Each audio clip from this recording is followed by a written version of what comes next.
Let's see.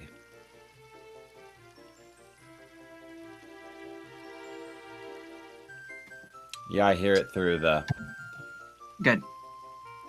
other part, so that's great.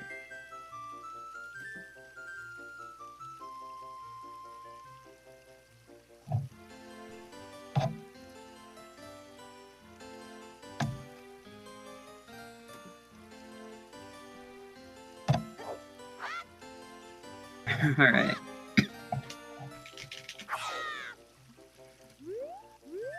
That's so stupid. So, crap, we're all the way here. We need to get back to the... Well, Navi, when we saved, it put us back in the forest, but that's great because Navi says, I wonder what Soraya thinks. And you have to go find her in Kakariko Village. It's kind of, it saved us all the backtracking back to the forest. We just ended up there after we saved. So it works out for us. We're going to run through the forest real quick and then go to Kakariko Village. Okay. All right, so I guess we'll officially go ahead and get started here. All right, welcome. Hello, welcome to Nintendo Nostalgia episode 121. We are back and we are playing with Power, and Ryan and I are... It's our part 3 of Legend of Zelda Ocarina of Time in-depth analysis. So it's we're coming up to another episode here before we go on a little break from the series and do some other type of episodes. But we are here to take you on another grand adventure. So Ryan, how are you doing today? I'm doing great, man. I am recovering for the most part from my sickness. I worked GameStop a lot this weekend, so I kept pretty busy. But I'm glad to have this time to be able to record. Yeah, me too. So Ryan, why don't you go ahead and explain what we're doing here and what's the next phase of the game that we're coming apart? So when last we saved in Hyrule Field, when we booted the game back up again, it put us in Kokiri Village, and in the forest. And we got a notice from Navi that we needed to go see Soraya, so we ended up being here and not having to backtrack, which really helped us out. So we're going to run through the forest real quick. Once we finish that, we'll head on to Kakariko Village. I forgot about the order of things, so we'll go ahead and pick up what we need to here and move on. Okay, so go ahead and talk about this area. So, this is the Lost Woods for a reason. Clearly, we are... you can easily get lost here. So I'll show you how that mechanic works here. If you go down the wrong path, it'll kick you right back out to the beginning where you went in, to the Kokiri Forest. So head back into the Lost Woods.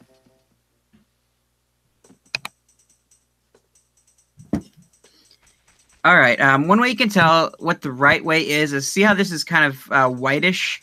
I found this out as a kid. Now, Jacob, you recently figured out about this and found out about this, but if you go towards the whited out one, it'll kick you back at the beginning. But if you go towards one that's black, you can walk right through it. Another method is to listen to the music. The music gets louder as you go through. It'll get quieter as you go through one that you can't pass through and kick you back out. That's how I always did it, was the music. I never really caught on until you mentioned that. You know what's crazy here is that's Skull Kid right there. And I believe that is potentially the same Skull Kid in Majora's Mask. That is the very one that put on the mask. It's really crazy to me because, like I said before, in Majora's Mask, that was my first Zelda game ever. So coming back and seeing this, it was really kind of surreal to see the Skull Kid just here when I knew him from this other game. Mm-hmm. And he's a very low-key character. You don't see much from him. It's pretty cool to see him. I was always mystified by him, and I'm glad they used him later in the games. Yeah.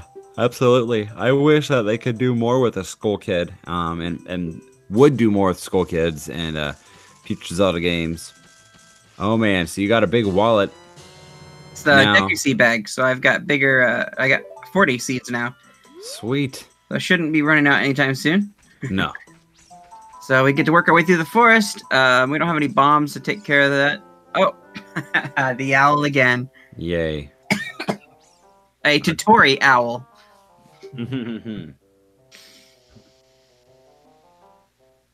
Sacred Forest Meadow. Okay, I remember this part. It's a maze, basically. Minotaur-like, if I remember right. Or maybe that's in the future timeline. I was gonna say there's like a minotaur in a maze later on. Yeah, when you are older, you definitely have to go through a maze in the forest. Which, No. Do you not want to hear that again? Silly no. owl. Yes, yes. Go eat a Tootsie Pop or something. Yeah, kind of is like that owl, huh? All right. So I honestly, it's surprising me that we have to go see Saria now. Like I don't remember. You can't go there. You need bombs. Teaser. Yep. Teaser. You can go straight to Goron City, but we're too premature to go there yet. Why do we have to go see her right now? In the plot in the game, you go see her and tell her, "Hey, I'm going on this adventure," and you're called by Zelda to go help her out, and find these stones, and so you're gonna go tell your best friend. So it's pretty cool, pretty noble of him, but Navi will be relentless if you don't go here. So see, that one's black, that one's black. I'm pretty sure it's still straight though.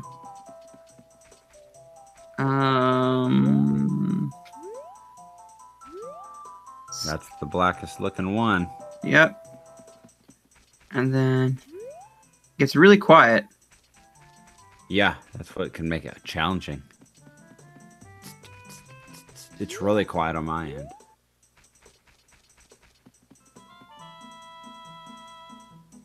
Mainly because I can't hear anything. But that's because we're having some technical difficulties here. So, Ryan, to avoid silence here, I don't know. Describe around this area for us. So there's 4 portals when you walk in. The one behind, like, of course, that you came from, and then there's basically they're big tree hollows that are entrances to different areas. Oh, I can't remember where to go. Oh, take away my Zelda cred. Go left here. I think you should go left. No, the other left. I think this is where you go. All right. So then, right? I believe. I don't know. It's kind of white. The music is loud though, so we're good. Oh, I can't hear anything. So there you go. Boom. Maybe we can't get through here. Oh, that's right. Take out the wolf.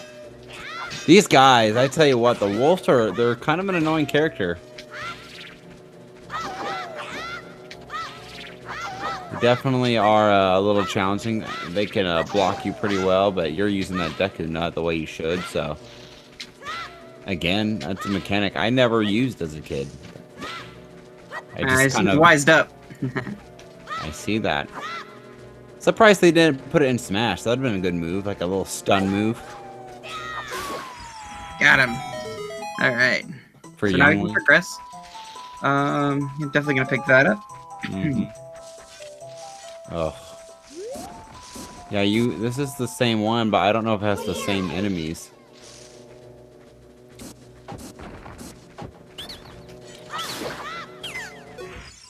Deku Scrubs. Them dang Deku Scrubs. Yeah, I know we'll revisit this place when we're older, but is the maze different from when you're a kid to when you're older? Is it more challenging, or is it... I don't remember if it was bigger, if it grew at all. I don't think it did, but... Well, so far, these Deku guys are they're telling me that it's different, because I don't remember these guys. I remember getting charged by giant bodyguards with spears.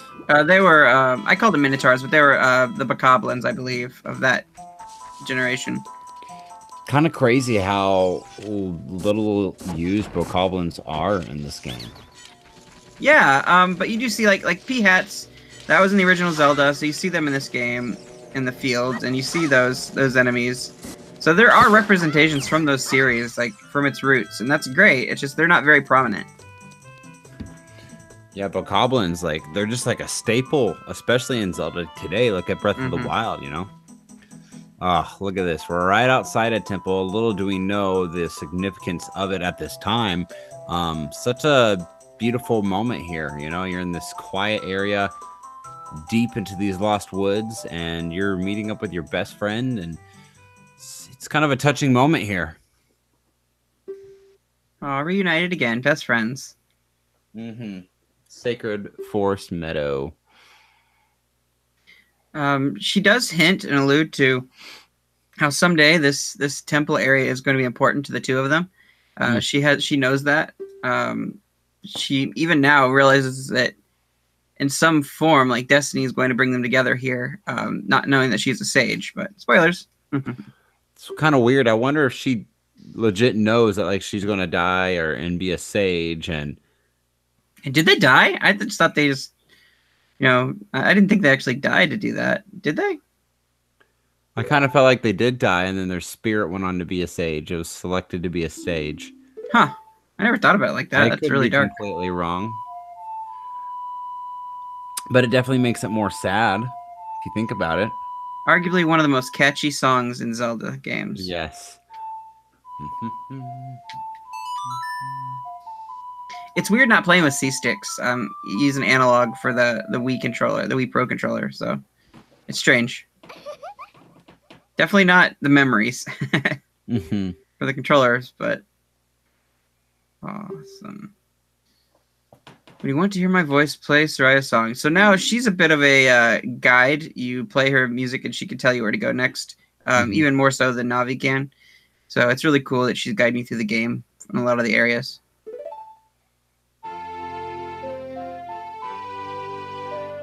One of your first magical songs that becomes very important.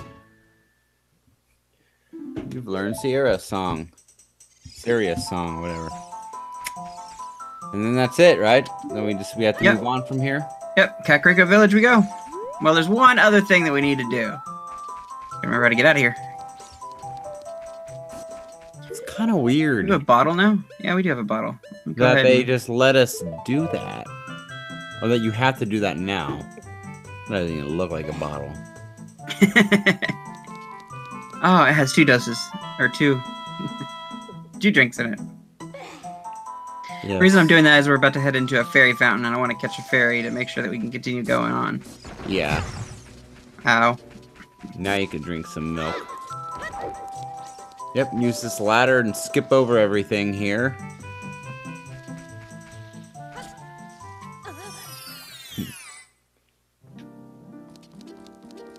Did you know that was there? Yeah. Okay. I mean, it's been a minute, but I do know. I know I've done it before. But it's not like a big fairy, is it? No. No, not at all. No, just a little fairy fountain. You guys may notice me, like, muting and coughing. Like, seriously, I have not coughed for, like, 2 days. And then just as soon as we started podcasting, I started coughing. I'm like, really? This is lame. Yeah, and we had a bunch of technical difficulties setting up for this episode, so we're starting later than we initially wanted, and we didn't even get to have we were supposed to have a meeting before this. We didn't get to have a meeting because I was having technical difficulties, so bear with us. Most of our listeners will probably be hearing this episode on the recorded version, pre-recorded and edited version, and it is you get to avoid all this stuff. So if you're watching with us, great. Thank you for joining us. If not, come check us out. We'll always announce when we are doing these episodes live, and we'd love to just have people here and watch what we're doing, and we'll chit chat with you along the way. So, but yeah, we'll get this episode out soon, and it'll be good. Good for everybody, of course. No, I don't want to hear this Al talk again, Ryan. He was just giving you the rundown on how to when to use the ocarina, and if there's a music staff that pops up, you can play certain songs to do special things. Again. I mean, the game's called Ocarina of Time. You can expect to use the ocarina quite a bit. So. And the Al's there again for great guidance. He needs to be there. So I've got one last stop here. I gotta play a song for him. Play her song, right? Yep. Yeah. And it's kind of his staple song in Majora's Mask. I love these like connections with these games, especially because they're so similar. That's what always fascinated me as a kid. You know, we used to talk on the phone many times. Look at that. About just how the games were all connected. That's why I really love the timeline. I love to see how they're all connected. And I'm in the camp of I really believe that I think Nintendo created the timeline after it became a timeline. The fans try to stitch it all together, and I think I think they went along with it. I don't think they had this grandmaster plan of No. them all being connected until we put it together like that. I just think they ran with it, which is cool. And, you know, you can do that because there's too many holes. That's why they had to make multiple timelines and come up with that theory. And, it's fine. Whatever. I think it's cool and fun. Let me just say how amazed I am that people complain so much about Navi being annoying, yet like the owl is probably the most annoying in the game. Seriously. He is. He talks a long time. Man, this is a long run too. Fire somewhere on Death Mountain. Yes, we know that's where we're going. Oh, you know what? I just realized something. In order to get past this next part, we need a mask. What? I think you have to have a mask. You have to give them Keaton mask, right? I don't remember. The same Majora's Mask, man. I don't know. Castle's going to close up on you, though. I know. I'm not going to get there in time. Nope. You're going to get right there. And oh, no. Right up. Dang. Dang it. Well, Kakariko Village. I guess we'll go there and do what we can until we have to go back out and get the mask, so. You know, bad timing on my part. Sorry, guys. Even in this game, they included masks. Though not nearly as powerful as they are in Majora's Mask. Oh, certainly not. I would love to see masks used again in such a powerful way. I would too. Not just a remake of Majora's Mask. I want really like a full-on sequel.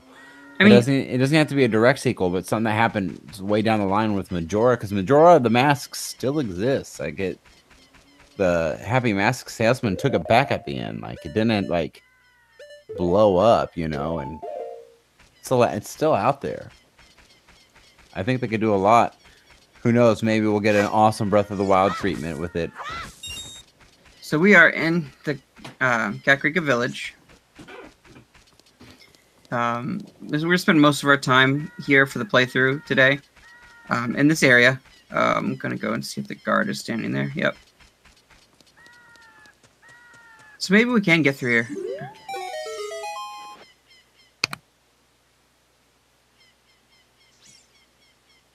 Yeah, you just need the letter.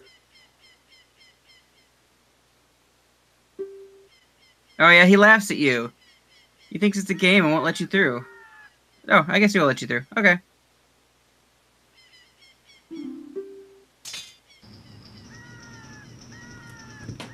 Cool. Our memory of this game is kind of rusty. Yeah, here we go.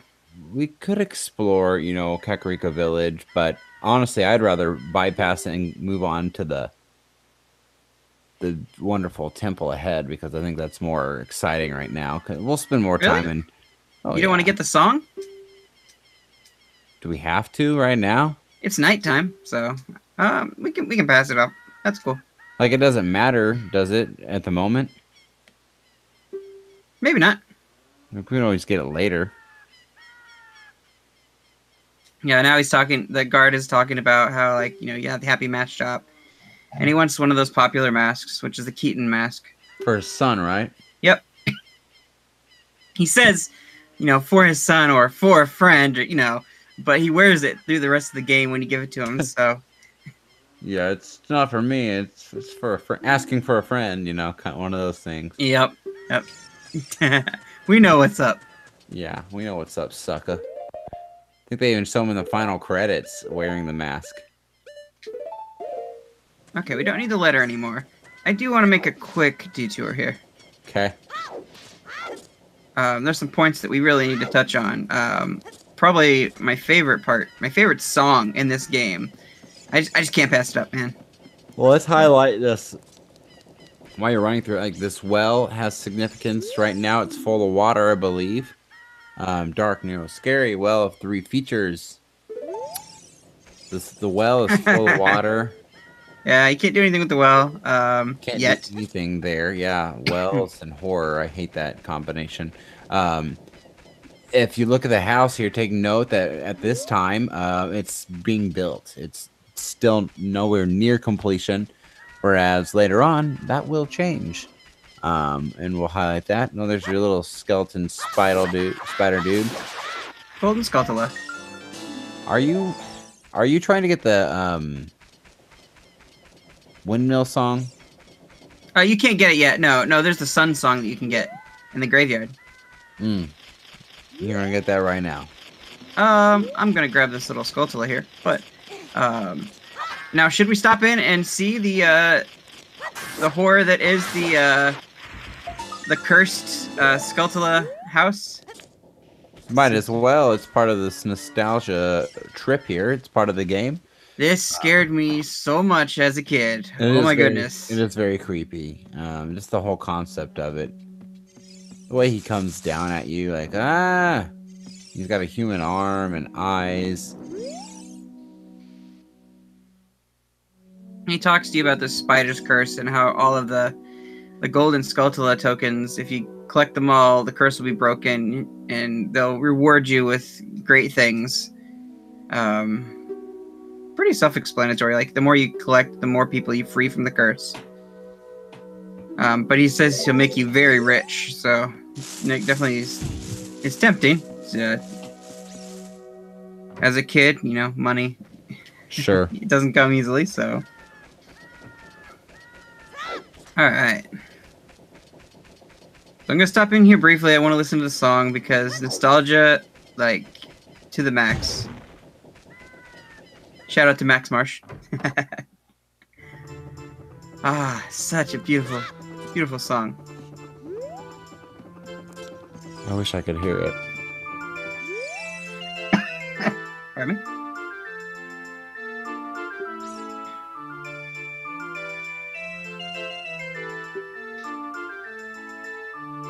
It is a nice song, This guy is funny, and he's very creepy, and he's very scary, which happens later on down the road.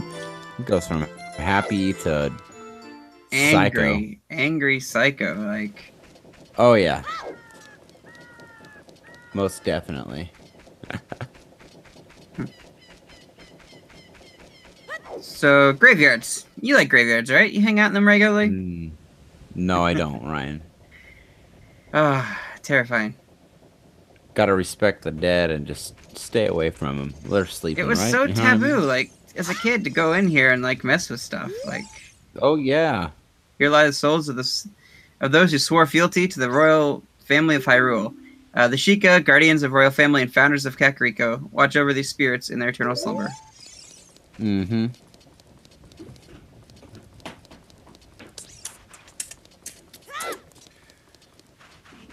Let's see here.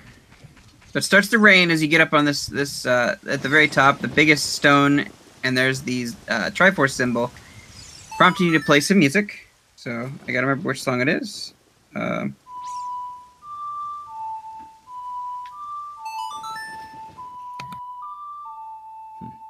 Zelda's Lullaby. It unlocks a lot of the royal family secrets. In this case, it causes a storm to happen, and I thought it was lightning strike, but it hits the headstone, completely destroys it, revealing a secret passage. It's kind of a cool little cutscene here. You see, like, electricity strike, and then boom. The little kid Already like a lot happened. scream is funny.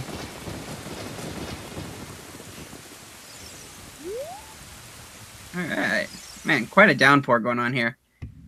It's kind of crazy to think about all that you can really do right now, like, so early on in the game, Like, I don't think, because we know how this game works, so we're able to do this, but, when you do your original run-through, I don't think you're thinking about going to the graveyard and uncovering this stuff. this stuff happens way down the road. You know what I mean? This is something I did early, and I explored the graveyard, and I came back here after with this song and tried it then, and was able to get in here. And this is probably like the most horrifying part of my childhood before I got into the later parts of the game. Like, freaking zombies. Ugh. Yeah. Ah, so terrifying. Oh, crap. It's very odd, and they're very creepy.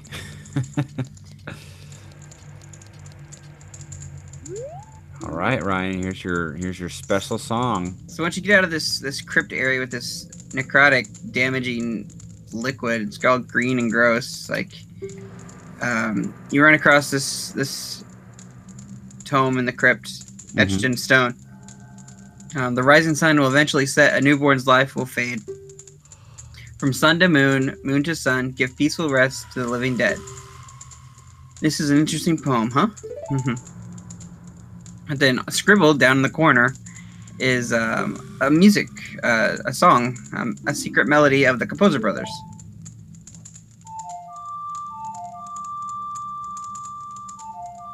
Now, do you remember what this song does in game? Makes the sun come out. Does it turn from night to day anytime you do it? I think it does. That's early time manipulation, really. Yeah.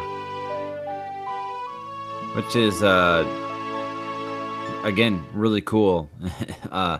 To think about the scope of what this game is introducing to, you know, kids in the 90s, of what you're able to control like that. And Nintendo is so clever in their gameplay and the way they created this game to be. Oh, this green, like, jello stuff is nasty. And there's, like, smoke clouds running from it. Kind of reminds me of, what is that? Like, Ra's al Ghul's, like, Lazarus Pit thing. Yeah. From, like, Batman. So... Yeah, what song do you play here? They dance, don't they? Huh. No, these ones don't dance. They freeze when you play the song, the sun's song. So they won't bother you. You can run around them all you want. If you attack them, that'll break them out, but... I'm thinking of Majora's Mask. Do they dance in Majora's Mask? There's a song you can play and they'll dance, yes. That's silly. If you have Din's Fire, you can light these two and get, like, I think, a piece of heart. But most people don't pick that up on that their first time, because there's nothing you can really light with fire, I don't think, before this. I don't think you can bottle anything that has fire or anything like that. No, So it's daytime now. So obviously the song did work. And that brings me to the point of this little kid. He's kind of annoying. He wanders around. He wants to be just like the gravekeeper here, Dompe. And if you try to mess with any of the graves and stuff, you can't do anything. Like he'll get, he'll yell at you. He's like, I'll tell you, you'll be a tattletale kid. What's his purpose? He's a part of a mask quest. You give him a mask so he can be scary like Dompe. He looks up to Dompe, huh? Yep. Interesting. Weird little kid. For sure. So there's a lady here in back to Kakariko Village who lost all of her cuckoos. I don't know how you pronounce them properly, but I always said cuckoos. I always said cuckoos. Yeah, and we're totally not doing that, right? No. But I mean, you only read this stuff as a kid. You didn't really know at all. Like you just had to kind of guess there.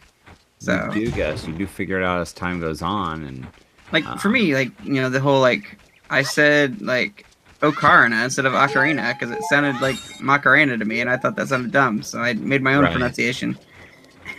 I would get into regular fights with my best friend growing up because like I'd pronounce it wrong. He's like, "That's not how you pronounce it." I'm like, "Yeah, it is. That's how I pronounce it." No. There's a shop here, and there's nothing here. Job where you can make a lot of money. Interesting. Talks about thievery. Weird. Okay, I think we're ready to ascend the mountain. Okay, let's do it. Ascend the mountain, Death Mountain. scary Death Mountain. It's a lot less volcanic in this version than it is in future iterations of the game. That is true. I feel like I don't know if that was if man, is Death Mountain pretty volcanic and other? I mean, I know it's volcanic in the temples, but it's a volcanic. I guess the volcano is near here. They just don't emphasize on the lava really being out and about and in your way. And it doesn't appear until future, I believe, but you can also find it later if you go to the right places here. Sure. So this is definitely a throwback to the original Zelda. These enemies would hop all around the map, and they'd be really hard to hit.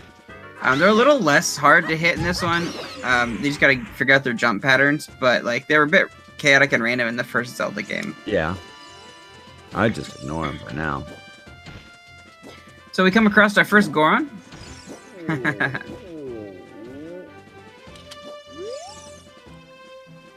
I am one of the Gorons, the stone-eating people who live on Death Mountain.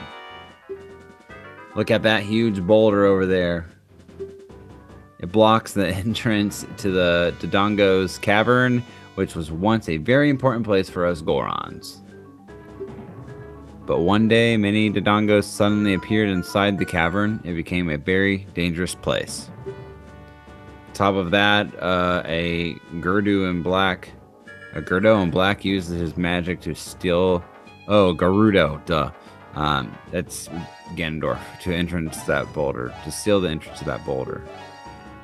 If you want to hear more Goron gossip, head up to our city. All right, Ryan, let's go up to the city, where we'll meet lots more Gorons. This is actually pretty exciting to meet new creatures. You've seen humanoid creatures for the most part. I mean, you have Skullkid, but to see a different kind of creature is really, really cool. Like, that really takes you into the fantasy world of things.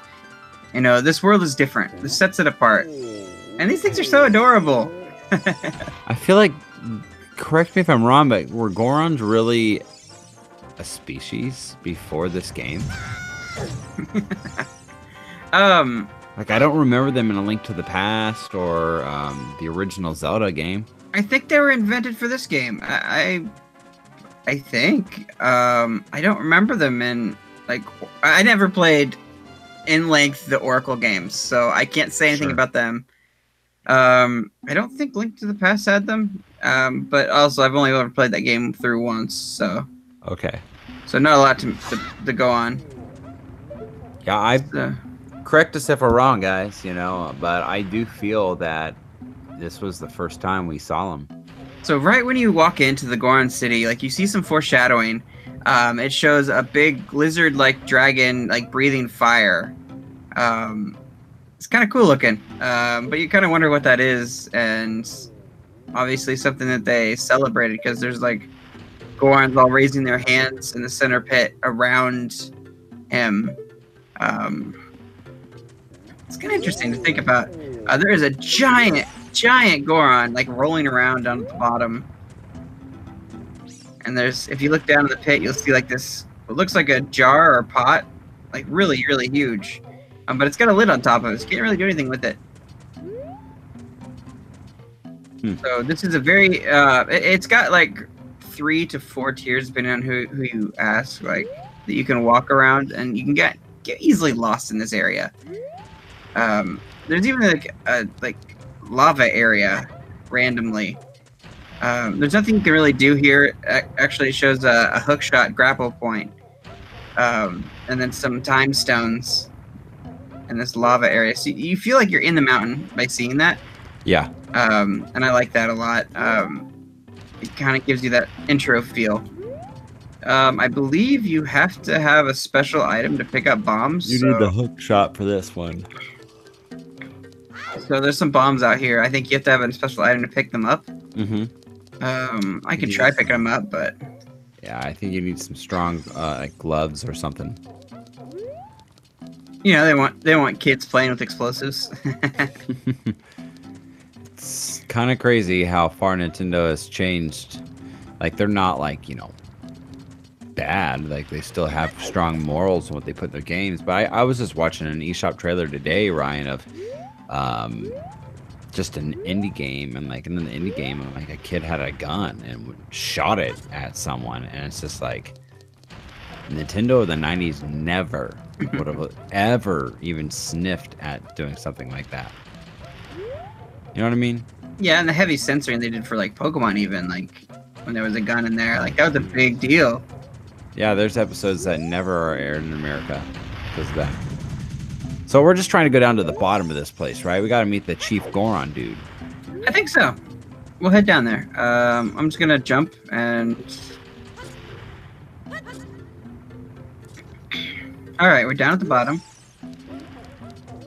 Let's see what this guy says. There's a little Goron standing guard here. Big Brother has shut himself up in this room, saying, "I will wait in here for the royal family's messenger."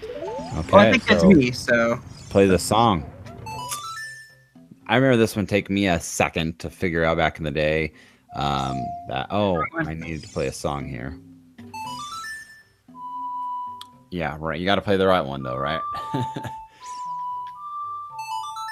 Keeping my song straight, man. I'm getting old. Can't remember these like I used to. Perfect. So in this part, you have to have 2 songs just to progress in the story. You have to have the one that Zelda gives you, and then you have to have the new one that you just picked out, Soraya's song. Yeah. So you run into this big, gruff-looking Goron. He's supposed to be like the leader, I guess. He's got a very like big frown on his face. Who are you? And he seems angry. He really is like a terrifying guy. He heard the royal family song, but he thinks like it's a joke that a little kid was sent to him.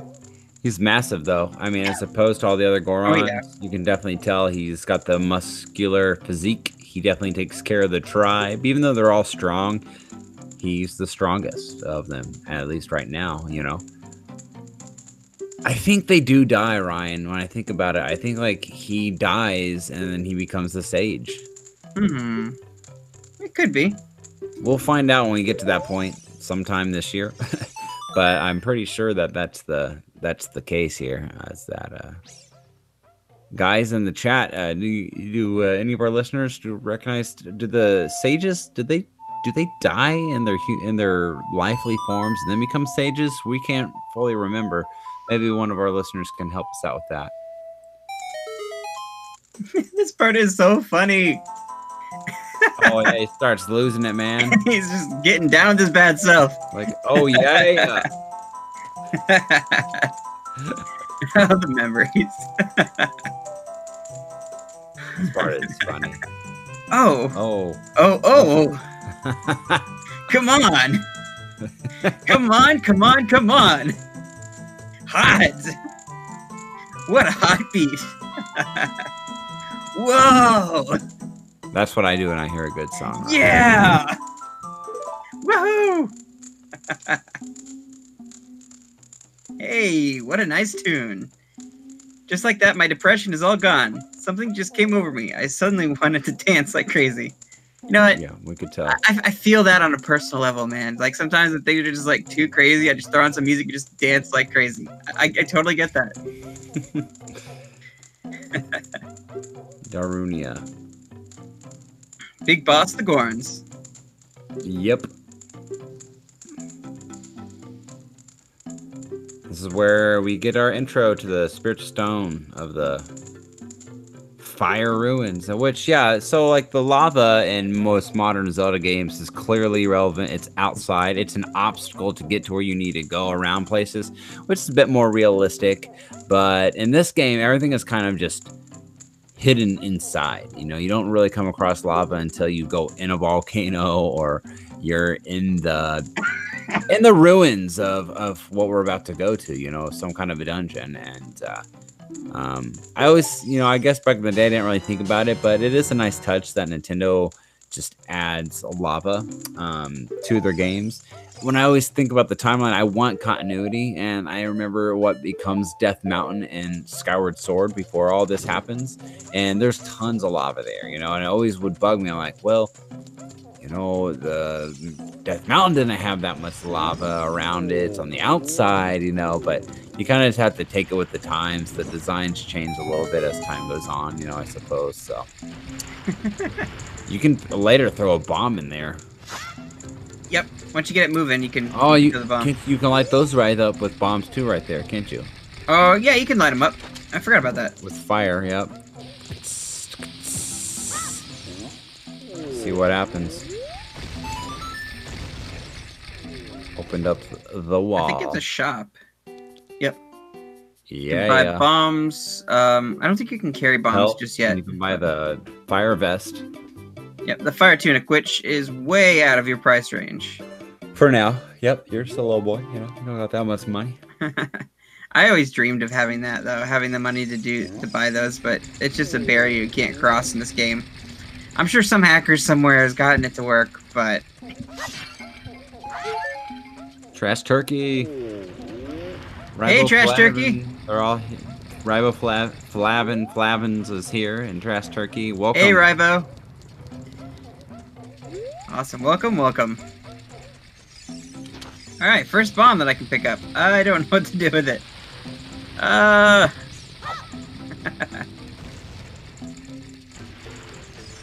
Yeah, so we just got to get up. Let's try, Ryan, let's challenge ourselves since we got here so late. Oh, you can pick it up now? Yep. Darina gave me the item. Oh, duh. I totally skipped over that. I think how you stop that guy from rolling down there is you just throw... Do you throw a bomb at him, or...? Yep, you had hit him with the blast of the bomb.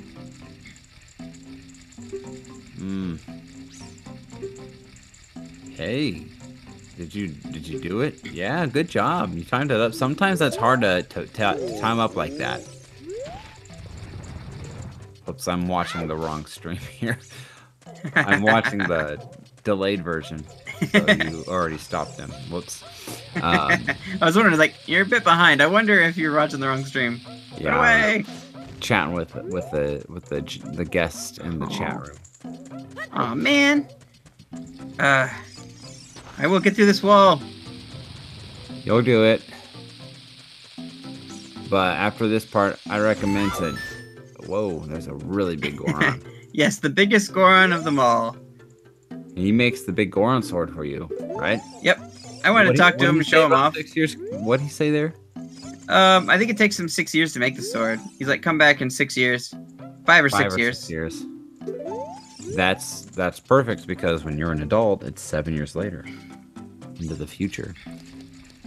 So what, Link's like 13 here? Is that was that the occasion? 12? I don't really know. I don't really know how old he is here. I thought he was like...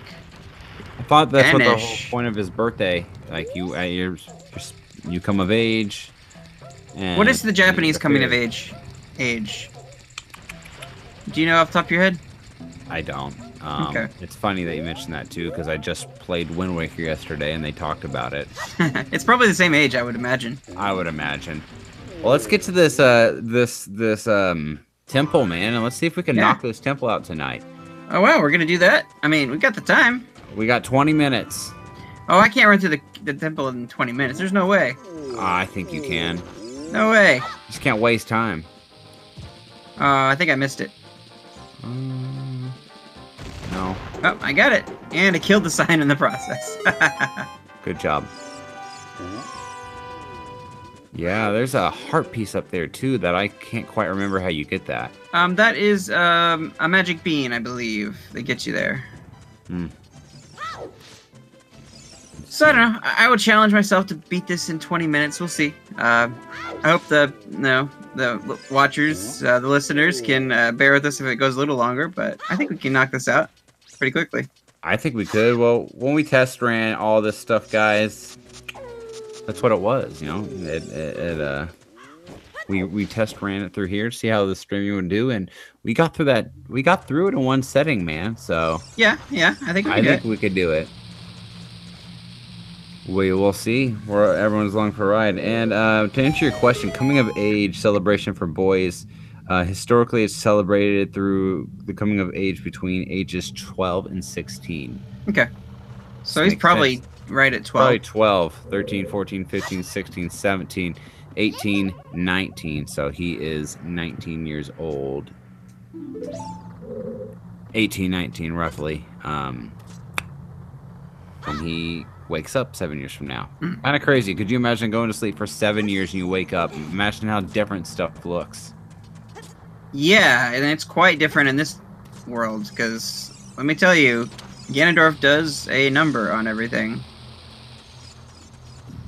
Welcome, Clifford Longhead. And Clifford Longhead says we can just jump there. You don't necessarily need that bean. But I did see the bean slot too, so maybe there's multiple ways you could do it. Alright, sinking. So yeah, as I want to talk about. I know in our episode when we covered just the game a long time ago. This is where my nostalgia really kicks in, like my first nostalgia for this game, because it all started here. I remember being at your house at a Super Bowl party, one of your annual Super Bowl parties with your parents, and I remember just watching you play this game. And it was this temple. I didn't know anything about Zelda. Didn't know what Zelda was. Didn't know who Link was. That was all foreign to me because I did not have Zelda in my household growing up, you know? So there's a couple of key rooms I specifically remember watching you play. Again, I recognize this whole temple, but there's a couple of key points that I really recognize. So, if I remember right, it looks like there's a bombable wall here, and if you get these enemies to pop out on you, I think they explode, so you can take them out that way. Where'd they go? Oh, I chased them all away apparently. Dang it. Yeah. Oh well, we won't go through that wall. Moving on. So these statues are interesting. They're kind of like bulls. There's not much feature on them to tell what they're really supposed to look like, or what they're supposed to represent. They're kind of creepy with the razor teeth and everything. They are creepy, and they come alive later on. Yeah, that was hard for me as a kid, like dealing with that. Like they're scary. Yeah. Because they make this like weird cow moo sound. I totally didn't even mean to pull out that slingshot. I did it by accident, but that works. Second nature, man. It's natural. You know exactly what to do. Muscle memory. All right. Is when you don't know what's happening. So these are our lizard friends that, if you're a Breath of the Wild player, these guys are in the game quite often, but in different forms too. They're not just fire-based. These are all focused in the fire area, so you kind of relate them to lava and, dinosaurs and stuff. But in this game, that's how they're presented. But in future Zelda games now, they're everywhere, man. There's water versions, there's just forest versions, there's fire versions, and Nintendo's done a good job at really developing this species, I think, in the game. Lizafults, right? Lizafults is what they're called? Yeah. Did these guys creep you out back in the day? They were stressful, but they didn't creep me out too much. I thought they were kind of cool, seeing like lizards with swords. That's always been a fun thing for me, like especially the lizard in Soul Calibur, the lizard man. I always liked the idea of a lizard man. Yeah, they were. As a kid, they startled me. I didn't know, especially when, again, this is all foreign to you, and you just walk into a room, and all of a sudden that music starts playing, and you're like, what's happening? Like, what do I do? So you gotta just kind of think quick on your feet for all of that stuff. Makes me want to go back to the first dungeon and drop a bomb there to find that one wall. Oh, yeah. That was bombable. We could do that for fun later on. Nah, I'm not too interested in facing him. He probably gives you some kind of item refill, which it's not too big of a deal. You can get him pretty easily here. Aha, Dodongos. So I have to say, I'm surprised Dodongo has never made an appearance in Breath of the Wild. Yeah, that's kind of crazy. It's a staple, in my opinion, a staple species, and there's not a single one of them. Granted, I think your beast is the beast is kind of to resemble one. I mean, there was no Skulltulas either, and that was a big letdown for me from Breath of the Wild. Like, I really wanted to see them again because they were such a big part in this game. Like with the golden ones and everything. Like, they were one of the main collectibles, and then it was just like not there. True. Instead, we had to collect seeds. Yeah, that were very pointless. I wonder if Nintendo will leave them alone, or if they'll ever. I mean, Nintendo is one to not just leave stuff behind. Like, they put stuff to rest, and then they come back at you with it later. Yeah. Great. So you activated that switch. Now we're able to head on over to the other side. That laser is so cool looking. I love the blue, like, and how it cuts into the ground from those. Oh. What are they called? BMOS, I think is what they're called. I honestly don't remember, but man, I did not enjoy those guys. Yeah, yeah. They're not as easy to take on as you would like to think. This room right here, Ryan. This room specifically, I remember you playing in this room with the bombs all around the stairway there and setting them off. I remember that very clearly. That is one of my probably most memorable Legend of Zelda memories, is you playing in that room and making it happen. And you were with John Hester, your buddy, you know, and man, taking me back to the late 90s.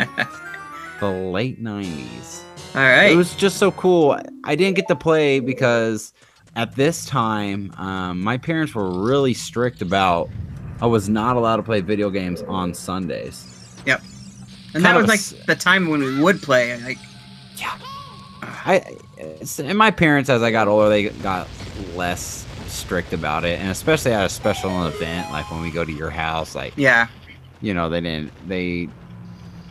you know, it was fine, you know, but I kind of always thought my parents thought backwards on that. Like, it was. I always thought that too. They let me play games as much as I want Monday through Saturday. Like, I could come straight home from school, throw my backpack down. Didn't matter if I have homework. Go play games all night. And I'm thinking to myself, now as an adult, how would I handle that? I'm thinking like, well, you know, it's probably better that I focus on getting better grades and my parents make me get my homework done, and then I can play games, as opposed to saying you can't play games on Sunday because I played them so much. Yeah. That's so funny. Like, I always thought that was so weird that, like, Sundays of all days, that was the day we would usually hang out. Like, we'd go to church together or something, and we'd go to each other's houses, and we couldn't do anything, like, game-wise. I mean, that's why you would have me play your games just so you could watch.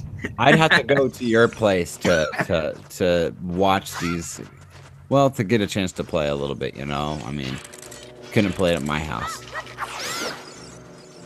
At least for those younger years. Until, I'd say by the time I hit middle school, that was past. But it was definitely my elementary school years. That's when I got limited on my gameplay.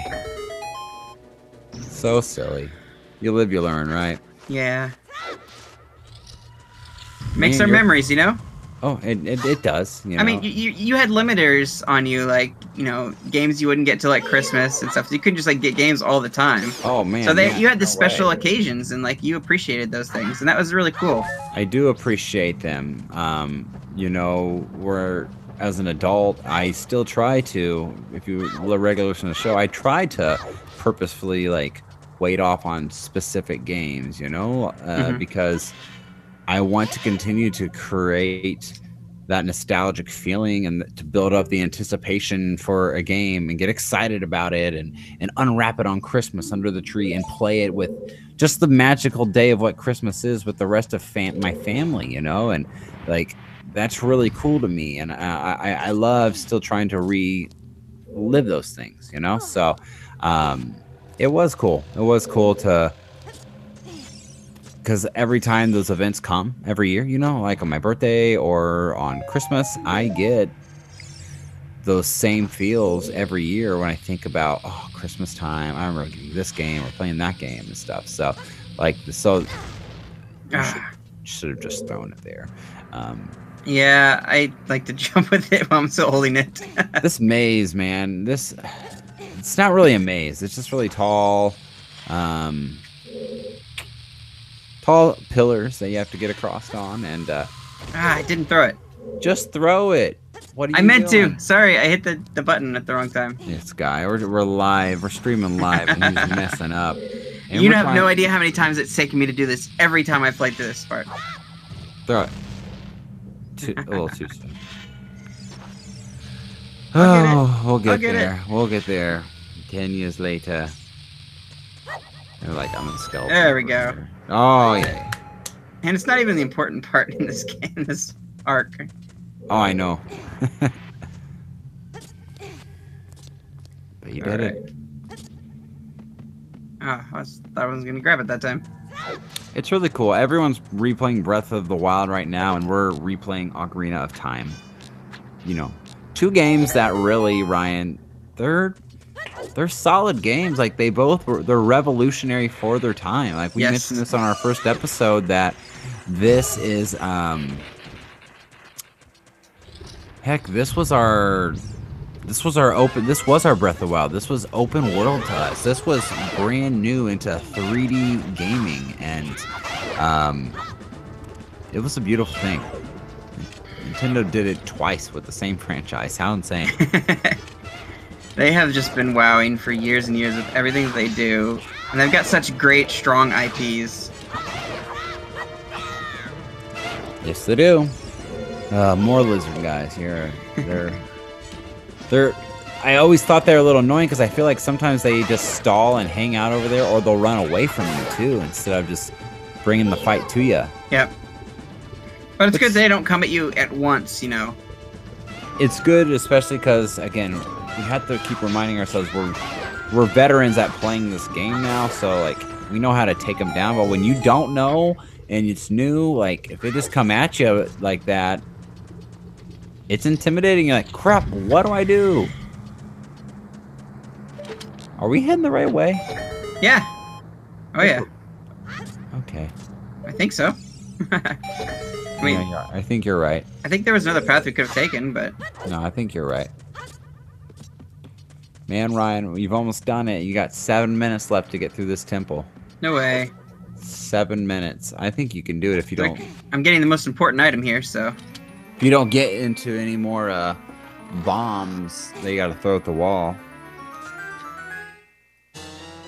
Sweet, the bomb bag. Best thing ever. Mm-hmm. Also, most dangerous thing. You can go through a lot of hearts if you're not careful. Yeah, you gotta know how to use it. Don't need the stick anymore. Nope. And that raises the pillar up to the top level, so now you don't have to worry about, like, starting over. It's... Oh, so good to have that. Cool. This part is the coolest part in the whole, like... Oh, yeah. Temple or whatever. Dungeon.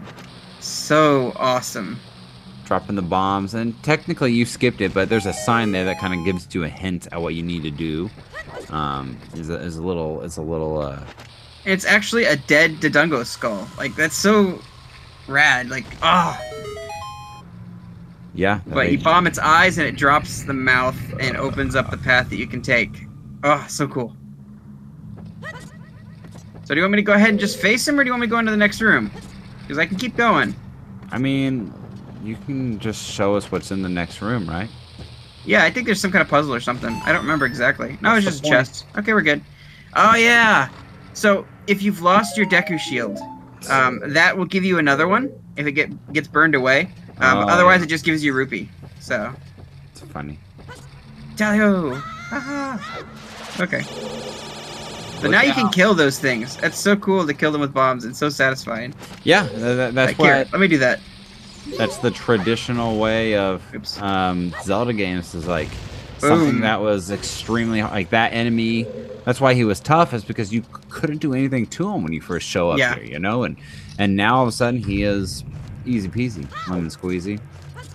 So we've got some more puzzle parts to do here. This is the last bit of the puzzles, Ryan. You were almost there. Thank goodness that little fire bat. Those guys are so annoying. It's so cool. It's like you're running through the dead body of Dodongo in this area. It's kind of gross, actually. I don't know. That's pretty cool. I think it's pretty awesome. I guess. I mean, and then you go through the live body of something later, so you know, with the Jabu Jabu, but yeah, that's even grosser, actually. Totally gross. Yes, push that back, and then it doesn't. We don't have to do this. I remember on our stream that's pointless. That's a pointless room over there. Don't waste your time on it. Yeah, we're almost there. This is all nostalgia here for me, folks. Watching Ryan play this. Trying to figure it all out. Playing it again, and I originally saw you play this for the first time, originally ever, you know. But this game came out in 1997, and you got your 64, what, 1997? I think it was 98 or 99, possibly. I don't remember the timeline. That's one thing that I've always wished I could remember, like, when I got things at certain times, and what games I had for it and stuff. Yeah. I need to look through my grandpa's old videos and stuff and figure out what that is. Sometimes I can get a little fuzzy on my years of, oh, I got it exactly this time or that time, but yeah, you need to be careful on your health there, dude. It's all good. I got a fairy. Oh, that's right. Why don't you save real quick, though? Aha. This is probably just bombs, so. Yeah, the floor is all weird looking. I will save per your suggestion. All right. You got 2 minutes to kill this guy. Let's do it. Oh, man, I can't do that. You made it all the way to him. I don't know. Look at this. So this boss, if you thought the first boss was crazy, this boss is ginormous. Yes. You didn't know what to do here. You think this guy can just one swipe eat you up, man? I mean, it's King Dodongo is. That reminds me so much. Infernal Dinosaur. Of Demise's The Nightmare or whatever it was. What was it called? Yeah. Oh man, we talked about this last week. Why can't I think The Imprisoned? Yes, that's it, The Imprisoned. It's got giant toes. You don't have to take out his toes here, though. Yeah, I'm really sad that Breath of the Wild didn't have these guys in it. Get it? Yep, you just throw the bombs right into his mouth. Boom, boom, boom. Oh, Ryan, you got 1 minute. I don't know. I think I hit him like 3 or 4 times. I can't remember exact number. But you get close, he'll unlaunch his massive flamethrower. That flamethrower can go pretty far. No. All right. Yeah. Boom! 1 minute left at 8:59. This stream is insane. Oh, Ryan taking it to the house. And he rolls right into the lava. That is the most satisfying thing, when he rolls into lava and just like turns to stone and melts. Like, so rewarding. Like, thank you, Nintendo, for this moment. It is so epic. Very epic. And I love the touch where like the lava cools around him, so like you can actually go out there and grab everything. We don't need that fairy because we got the heart piece right there, Ryan. Look at that. Awesome. Beautiful. 9 o'clock on the dot. You step on here and we can do our due diligence. How about that? Perfect. Perfect ending. All right. Okay, so we gotta go a little bit over. We gotta see this scene. You made it through. The whole goal is make it through that temple, yes. And you get a fun little humorous scene here. He's happy for you. Darunia drops in and like beats him over the shoulder. It's supposed to be a pat on the back, but they don't know their own strength. Boom! Smacks you right down. They're so happy they can eat their delicious food again. What a wild adventure it will make an incredible story. I'm pretty sure he gets killed by like the fire dragon. That's how he gets. And spoilers when we come back to the other fire temple. I'm pretty sure he dies in the process of like trying to defend his people. That's what happens. I'm pretty sure that they do die. He's so happy, and like he's gonna give you the stone for this. So Kid, I like you. How's about you and I become born brothers? No big ceremony involved. Just take this as a token of our friendship. And he gives you the stone that you needed. Oh, it's so good. Awesome. Ryan, this might be the fastest you've ever played Ocarina of Time. Yeah? Like my fastest playthrough? Yeah, I mean, I know we're breaking it up week by week, but, you know, it's like the way you're maneuvering through, at least through the temple, the gameplay parts. There's, besides last week when we got confused and didn't know what we were doing. That was fun. So maybe I should take it back. Maybe it's not your fastest. You crushed that temple, though. I will say that. Yeah, that was awesome. There you go. I get the Goron rubies. You don't know what he means by sworn brothers. You know, adult stuff. You don't get that stuff. Very cool. Brother, you'll keep brushing up on your skills as you travel, won't you? You should go see the great fairy on top of Death Mountain. She will power you up. Hey, everybody, let's see off our brother. And this part's humorous because they all just start dropping in. What? No. You did great. How about a big Goron hug, brother?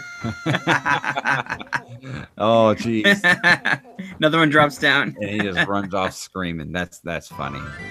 All right, Ryan. Well, why don't you go ahead and do our due diligence? Save the game, of course, and tell everybody where they can find us. Sure thing, man. You can find us over at our home site at thenintendovillage.com/Nintendo Nostalgia. You can listen to the podcast version of this show at Apple Podcasts and Google Play. You can find us on Facebook.com/NintendoNOS, on our Twitter at Nintendo_NOS. Shoot us an email at NintendoNostalgiaIN@gmail.com. You can find us, as always, on our YouTube. We're doing live streaming now, so you'll be able to see us each week on YouTube. It's pretty cool. And then also you can find us on Instagram, NintendoNOSIN. And if ever you want to share your memories with us, you can always call into our Nintendo Nostalgia hotline at 317-969-5690. Guys, that brings us to the end of this episode. We hope you enjoyed it, and we will see you next week. Later. Have a good one.